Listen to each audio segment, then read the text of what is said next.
د هند لخوا پاکستان ته غټ د خطر زنګ. هند څنګه خپل قوت پاکستان ته وښود؟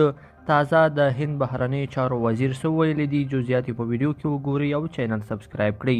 لیدونکو السلام علیکم. لومړی خبر: هندوستان د پرچنډ په نوم د خپلو نوو جوړ کړیو جنگي هلیکاپټرو افتتاح د مسلمان مولا، عیسوي راهب او سیک ګورو په دعاګانو وکړه.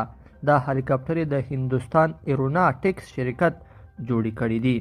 بلخوا د هند بهرنی چارو وزیر جے شنکر د روانې اونۍ د شنبې په ورځ د دغه هیواد په وډواډا ښار کې د یوې غونډې پر مهال ویلي چې پاکستان په نړیواله ترهګرۍ کې لاس لري. شنکر په خپله وینا کې ویلي د نړۍ هیڅ هیواد دومره ترهګري نه کوي لکه څومره چې پاکستان ځان پرې بوخت ساتلی دی.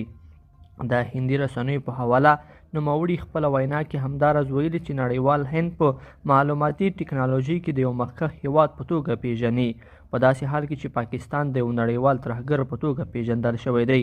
بلخوا د پاکستان د بهرنی چارو وزارت نن دوشنبه د تلې 11 په یو خبرپاڼه کې د هند د بهرنی چارو وزیر دغه څرګندونې بې بنسټه بللې دي. د پاکستان د بهرنی چارو وزارت په خبرپاڼه کې ویل شوي چې دغه هیواد د هند له لوري هغه ادعاوې ردوي چې ګواکې پاکستان په نړیوال تروریزم کې ښکیل دی. لیدونکو په دې هیله چې دا مطلب به مو راسره تر پایه پورې لیدلی وي.